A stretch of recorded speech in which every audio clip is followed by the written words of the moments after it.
ধরা যাক কোনো একজন মানুষ টানা ৮৪ দিন ধরে গভীর সমুদ্রে যাচ্ছে মাছ ধরতে, আর প্রতিদিন একেবারে খালি হাতে, মানে সম্পূর্ণ শূন্য নৌকায় ফিরে আসছে। হ্যাঁ, একটাও মাছ নেই। একটাও না, কোনো প্রাপ্তি নেই। প্রতিদিনের এই ব্যর্থতা, মানে এই যে একটা অবর্ণনীয় হতাশা, যে কোনো সাধারণ মানুষের ক্ষেত্রে হয়তো প্রথম কয়েক সপ্তাহেই হাল ছেড়ে দেওয়ার জন্য যথেষ্ট হতো, তাই না?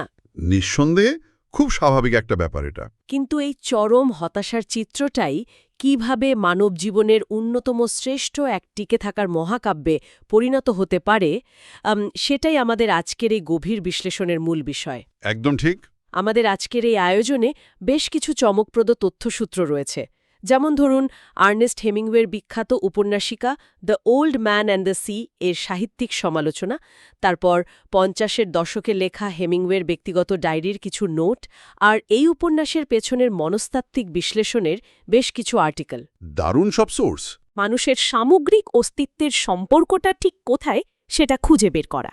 শুরুতেই একটা কথা বলে রাখাও ভালো, বাইরে থেকে বা খুব ওপর দেখলে এটিকে কেবলই এক বৃদ্ধ জেলের মাছ ধরার খুব সাদামাটা একটা গল্প মনে হতে পারে। রাইট। একজন বুড়ো মানুষ, একটি নৌকা, একটি বিশাল মাছ। হ্যাঁ, আর কিছু হাঙর। এর বাইরে যেন কিছু নেই।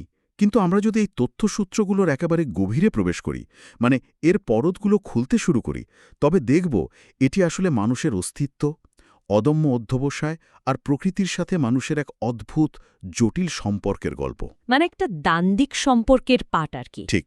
আর এই সাহিত্যকর্মটি এমন এক সময় লেখা হয়েছিল যখন সমালোচকরা ধরে নিয়েছিল যে লেখক হিসেবে হেমিংওয়ের সময় ফুরিয়ে এসেছে। ও আচ্ছা, ওই সময়ে। হ্যাঁ, ঠিক যেমন স্যান্টিয়াগোকে সবাই বাতিল করে দিয়েছিল গল্পের শুরুতে। ফলে এটি কেবল টিকে থাকার গল্প নয়, এটি নিজের হারানো গৌরব ফিরে পাওয়ারও এক তীব্র লড়াই। ঠিক এই জায়গাটাতে আমার মনোযোগ আটকেছে। গল্পের শুরুতেই আমরা দেখি সান্তিয়াগো নামের ওই বৃদ্ধ জেলেকে চরম দুর্ভাগা, মানে স্প্যানিশ ভাষায় যাকে বলে সালাও হিসেবে আখ্যায়িত করা হয়েছে। সালাও, হ্যাঁ। তথ্যসূত্র বলছে কিউবান জেলেদের কাছে এটি হলো দুর্ভাগ্যের একেবারে চূড়ান্ত এবং সবচেয়ে খারাপ পর্যায়।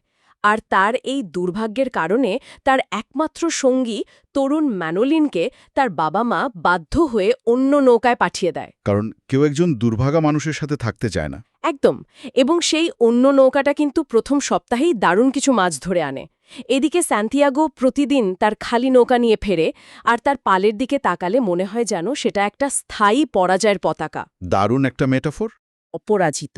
অপরাজিত দৃষ্টি। হ্যাঁ, সে তো জানে যে তার ভাগ্য খারাপ, তাহলে সে প্রতিদিন সাগরে যাওয়ার এই অর্থহীন কাজটা কেন করে?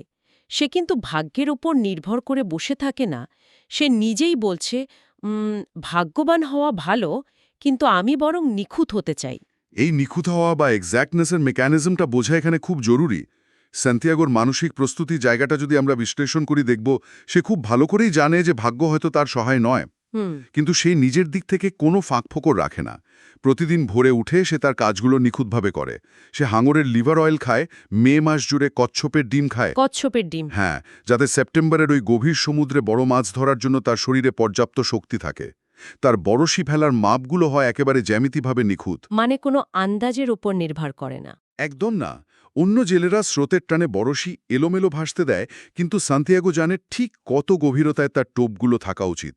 সে ভাগ্যের কাছে আত্মসমর্পণ করেনি, রাইট, বরং সে তার দক্ষতার মাধ্যমে ভাগ্যের জন্য একটা নিখুঁত ফাঁদ পেতে বসে থাকে, যেন ভাগ্য যেদিন সহায় হবে সেদিন তার প্রস্তুতির অভাবে সুযোগটা হাতছাড়া না হয়। এই নিখুঁত প্রস্তুতির বিষয়টা খুব দারুণ একটা উপমা মনে করিয়ে দেয়। ধরুন একজন নভোচারী যখন মহাকাশে যান, তখন মহাকাশের বৈরী পরিবেশ বা হঠাৎ ধেয়ে আসা কোনো উল্কাপিণ্ডের ওপর তার কোনো নিয়ন্ত্রণ থাকে না। হ্যাঁ, প্রকৃতির উপর তো হাত নেই। ঠিক, এটা হলো ভাগ্য।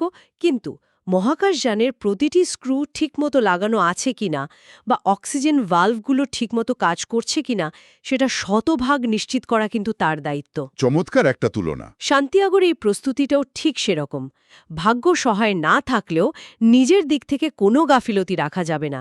আর এই মানসিক শক্তি ধরে রাখার জন্য সে বারবার স্মরণ করে বিখ্যাত বেসবল খেলোয়াড় জো ডিমার্জিওকে। জো ডিমার্জিও, হ্যাঁ। কিন্তু এখানে একটা প্রশ্ন জাগে, পৃথিবীতে এত মানুষ থাকতে সান্তিয়াগো মাঝ সমুদ্রে বসে একজন বেসবল খেলোয়াড়ের কথা কেন ভাবছে? এর পেছনে খুব যৌক্তিক একটা কারণ রয়েছে।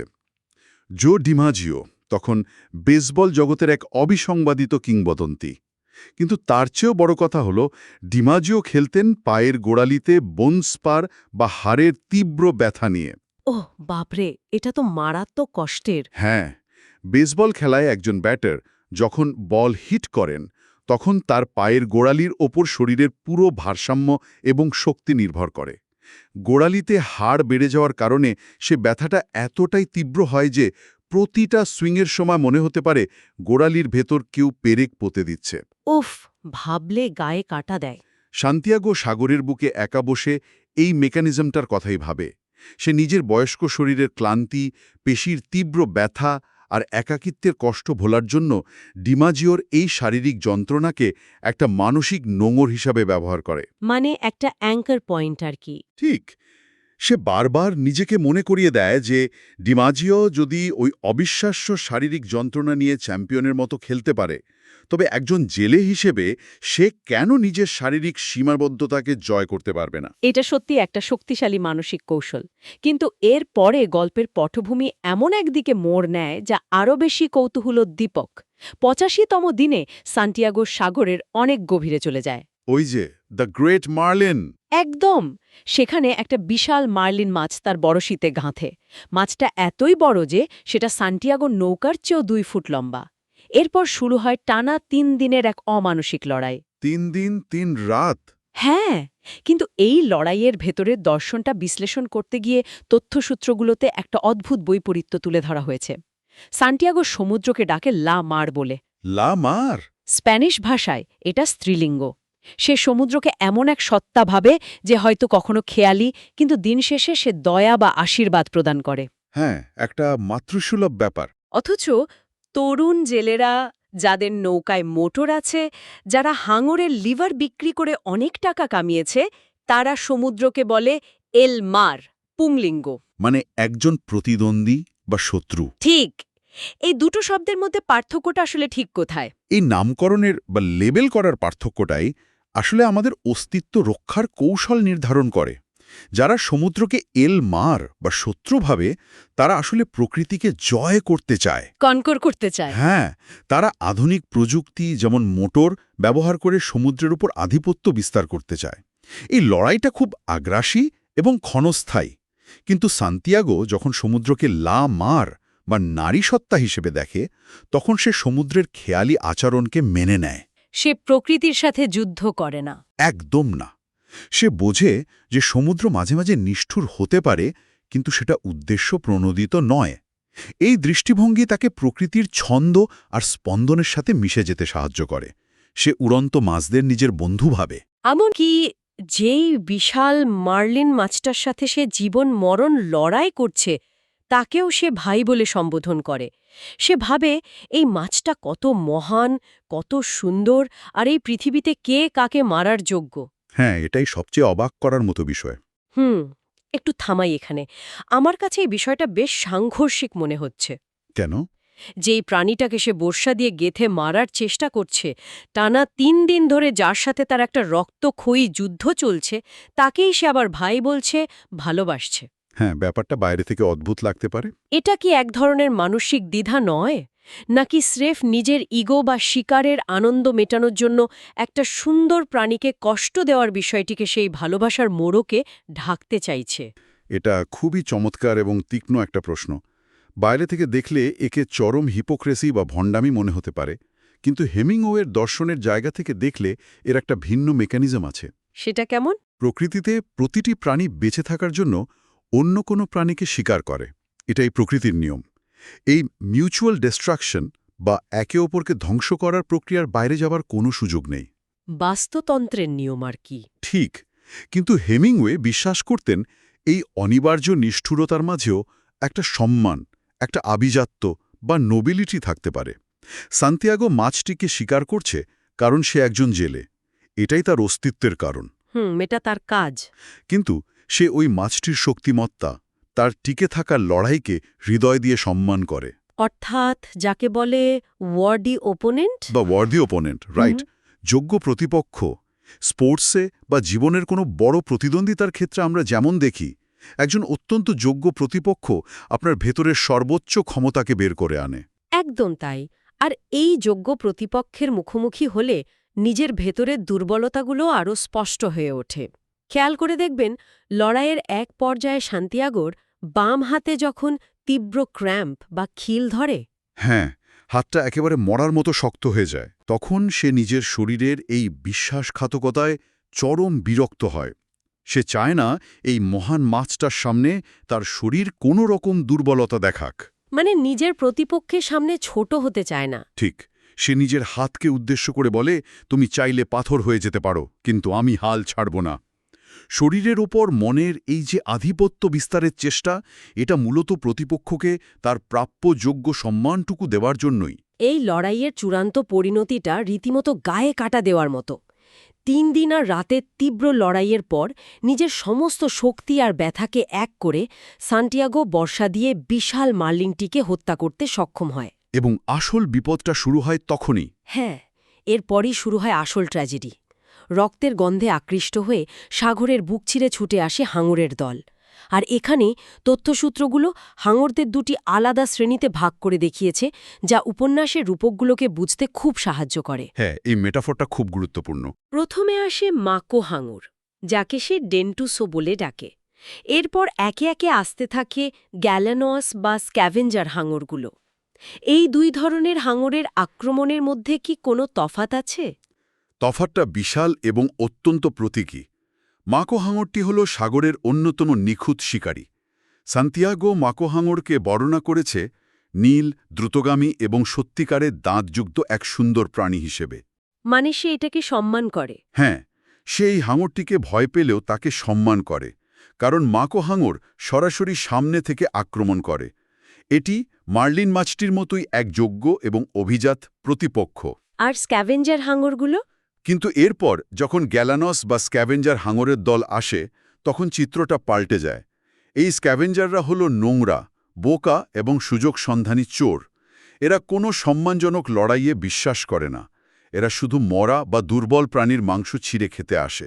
এই বিষয়টা রূপক হিসেবে কতটা প্রাসঙ্গিক? মাকো হাঙর যেন জীবনের বড় বড় সম্মানজনক চ্যালেঞ্জগুলোর প্রতীক, আর স্ক্যাভেঞ্জার হাঙরগুলো হল দৈনন্দিন জীবনের ছোট ছোট ক্ষুদ্র মানসিকতার ক্ষয়রোগ, যা মানুষের বড় অর্জনগুলোকে একটু একটু করে কুড়ে কুড়ে খায়। দারুণ বলেছেন। সান্তিয়াগোর কাছে যা কিছু ছিল, প্রথমে হারপুন, তারপর বৈঠায় বাঁধা ছুরি, এরপর একটা মুগুর এবং সবশেষে নৌকার ভাঙা হাল, সবকিছু দিয়ে সে অবিরাম লড়াই চালিয়ে যায় ওই চোর হাঙরগুলোর বিরুদ্ধে। ঠিক এই জায়গাতেই হেমিংওয়ের সেই বিখ্যাত দর্শনটি উঠে আসে, যা হয়তো পুরো উপন্যাসের সবচেয়ে শক্তিশালী লাইন।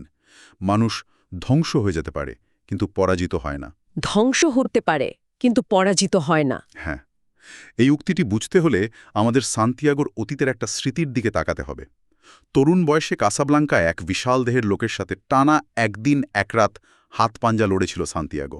একদিন এক রাত? হ্যাঁ, আঙুল থেকে রক্ত ঝরছিল, মানুষ বাজি ধরছিল, কিন্তু সে হাল ছাড়েনি। শেষ পর্যন্ত সে জয়ী হয়েছিল এবং সান্টিয়াগো এল ক্যাম্পিয়ন নামে পরিচিত হয়েছিল। সেই একই অদম্য জেদ সে হাঙরদের সাথেও দেখায়। সে জানে সে হয়তো শারীরিকভাবে ধ্বংস হয়ে যাবে, কিন্তু যতক্ষণ তার হাতে লড়াই করার মতো একটা লাঠিও অবশিষ্ট আছে, ততক্ষণ সে মানসিকভাবে পরাজিত নয়। কিন্তু এখানে আমার একটা বড় খটকা লাগে। কি রকম? এই যে ম্যানলি বা মাচো দর্শনের কথা বলা হচ্ছে, লড়াই করো, ধ্বংস হয়ে যাও, কিন্তু হার মেনো না, এই দর্শনের স্রষ্টা স্বয়ং হেমিংওয়ের জীবনের দিকে তাকালে আমরা কি দেখি? হ্যাঁ, সেটা একটা বড় পয়েন্ট। তথ্য বলছে হেমিংওয়ের নিজের জীবনটাও ছিল একেবারে মাচো ইমেজে ভরপুর। তিনি ১৯৫৪ সালে এই উপন্যাসের জন্যই নোবেল পুরস্কার পান। তিনি দ্বিতীয় বিশ্বযুদ্ধ এবং স্প্যানিশ সিভিল ওয়ারের যুদ্ধ সংবাদদাতা ছিলেন। আফ্রিকায় গিয়ে বড় বড় প্রাণীর শিকার করতেন, ষাঁড়ের লড়াই পছন্দ করতেন। একেবারে আইকনিক ফিগার। বাইরে থেকে একেবারে নিখুঁত এক পরাক্রমশালী পুরুষ। কিন্তু এত বর্ণাঢ্য জীবন থাকার পরও ১৯৬১ সালে তিনি নিজের শটগান দিয়ে আত্মহত্যা করেন। হেমিংওয়ে নিজে তো এই দর্শনে টিকতে পারলেন না, তাই না? এটা একটা ট্র্যাজিক রিয়ালিটি। তাহলে সান্তিয়াগোর এই অদম্য টিকে থাকার দর্শনের সাথে স্রষ্টার নিজের জীবনের এই চরম বৈপরীত্যকে আমরা কিভাবে মেলাব? এই বৈপরীত্যটা আসলে সাহিত্যের অন্যতম বড় একটা ট্র্যাজেডি এবং একই সাথে সৌন্দর্য। সাহিত্য এবং স্রষ্টার জীবন সবসময় এক সমান্তরালে চলে না। অনেক সমালোচক মনে করেন হেমিংওয়ে হয়তো তার লেখনীতে সেই আদর্শ মানুষের ছবি আঁকতে চেয়েছিলেন, বাস্তবে যা তিনি নিজে হতে পারছিলেন না। মানে সান্তিয়াগো হল তার আইডিয়াল ভার্সন। ঠিক তাই। বিষণ্ণতা এবং মানসিক অবসাদ তাকে ভেতর থেকে কুড়ে কুড়ে খাচ্ছিল, ঠিক ওই স্ক্যাভেঞ্জার হাঙরগুলোর মতো।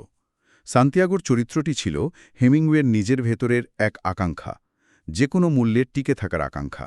কিন্তু টিকে থাকাটা তো সবসময় সফল হয় না। না, কারণ বাস্তব জীবনে ফলাফল সবসময় আমাদের পক্ষে থাকে না। সান্তিয়াগো যখন তীরে ফেরে তার সাথে থাকে কেবল মাছটির বিশাল কঙ্কাল। হাঙ্গরেরা সব মাংস খেয়ে ফেলেছে। বৈশ্বিক দিক থেকে দেখতে গেলে সান্তিয়াগো কিছুই পায়নি। সে পুরোপুরি রিক্ত এবং ধ্বংসপ্রাপ্ত। তাহলে দিন শেষে তো ওই হাড়গোড় আর কঙ্কাল ছাড়া আর কিছুই জুটল না। আমার প্রশ্ন হল, এই শূন্যতা বা রিক্ততা নিয়ে মানুষ বাঁচে কিভাবে? এটাই আসল সংগ্রাম। এত বড় একটা লড়াই করার পর যদি হাতে শুধু কঙ্কালটাই থাকে, তবে এই লড়াইয়ের আদৌ কোনো অর্থ আছে কি?